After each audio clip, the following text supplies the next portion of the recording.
Hey folks, what's up? How you doing? Hope you're doing well.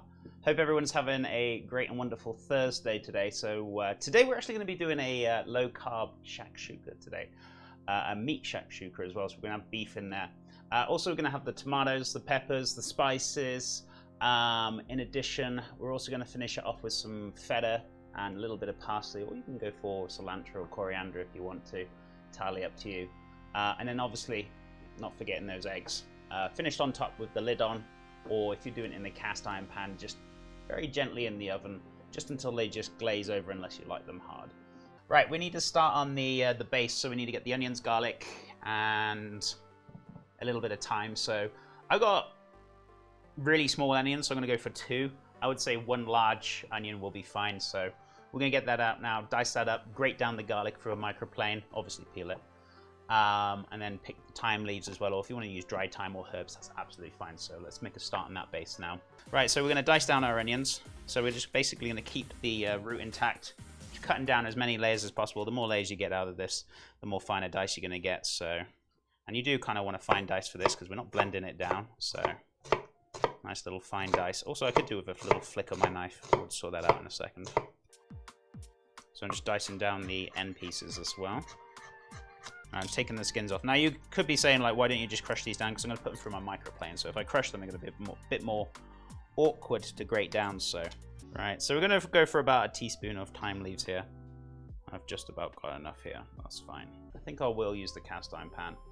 And then maybe just, if I can put a lid over the top and then just let it steam while it's cooking on the stove, on top of here. But I'll have to cook in front of you guys on here, so it won't be on the stove. So let me chop up all the veggies and stuff ready, so then we can just start cooking. So I'm just going to wipe this out because there's a little bit of excess oil in there, which I don't want. Oh yeah, peppers. So 1 red pepper. You can just pretty much either cut this straight in half and snap it and then chop it up. I prefer taking the cheeks off personally, so whichever's easier for you. This one's a bit of an oblong pepper, but it's okay. There we go. Right, let's dice this down. Watch your fingers. I say 2 tomatoes. I'm going to go for about 3 or 4 because these are very small. Oh, they're beautiful though. I love these pearl tomatoes. They're so tasty. All right, so let's dice these ones up. Seed, skin, the whole lot, because there's lots of flavor in there, so that's absolutely fine. We're going to get a pan out. We're not going to use our cast iron yet, but we're going to get a frying pan and put it onto the stove. So we're going to heat that up onto a medium-high heat with a tablespoon of oil, and we can start searing that beef off. And then obviously a tablespoon of oil. I'm going for canola. You can go for veggie, whatever you prefer. Whatever takes your fancy. Also going to salt and pepper on the beef as well. So I'm just going to get a little bit of salt and pepper, which you can't see, but I'm just going to season it up before I put it in there. Obviously I'm not going to put the whole thing in there. If you're going to do this, make sure you put little by little. So if you put the whole thing in, it's just going to stew, it's not going to brown. It's heating up very nicely, so I'm going to add some of the beef to it. I'm going to start searing that down, getting some nice colour in. So obviously don't overfill your pan. I'm going to start off with a little bit. Turn it over. Once it's browned or caramelized, a nice dark brown on it, do the other side, and then we'll pop it into a pan.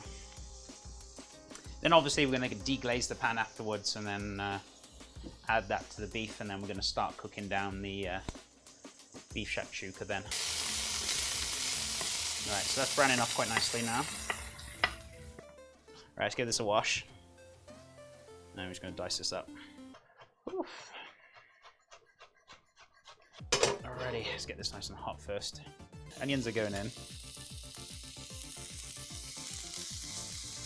Alright, so these are wilting down very nicely, these onions, as you can see. Right, that handle's not going to be staying that cool for too long, so I have to watch myself on that. So those are looking good. We're going to add the peppers next. Peppers in. Tomatoes going in next. Let's get the beef in there as well. Obviously, we're going to need the spices in there as well. We're going to add the spices next. 2 teaspoons of paprika, 1 teaspoon of cumin, and obviously I don't have cayenne pepper, so I'm going to go for about 2 teaspoons of chili powder. Because I ran out of cayenne pepper this week because I was using it for the the chicken. We're going to let this stew down for about half an hour. Let's get these eggs in. So these are going to be about a couple of minutes. So in goes the eggs. Not entirely sure, because I'm not like a total...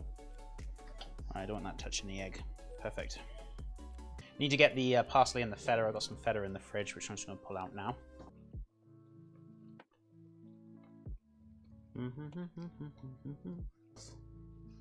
Off the stove. Just finishing this up now. Don't want to go too well with it. Very straightforward dish. Nothing too complicated today. So obviously a low carb shakshuka. So we used 2 onions, or 1 large onion diced down. Obviously deskinned, then diced, and then we had like 4 garlic cloves we deskinned and grated, a teaspoon of thyme as well. We also chopped up our red pepper, 1 whole red pepper, 2 to 4 tomatoes, usually 2 good sized tomatoes, if not 4 small ones, diced up with skin and seeds. And then we also had,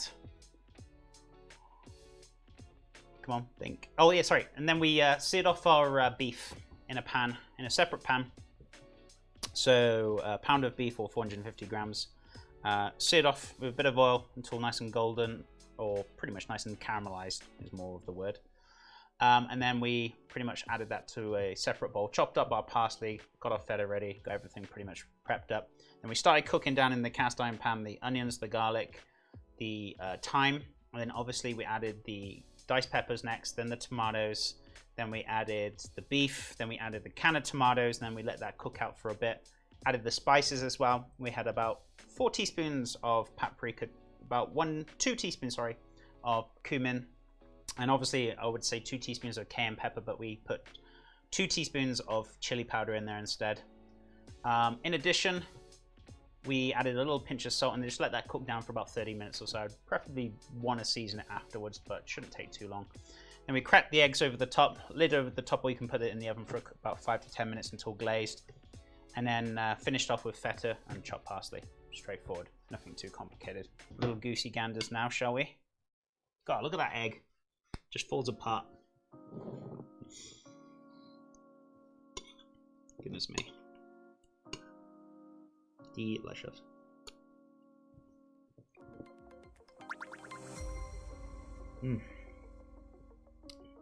Goodness me, so good. Also, hey, it's Sun. Thank you for the follow. Welcome on in.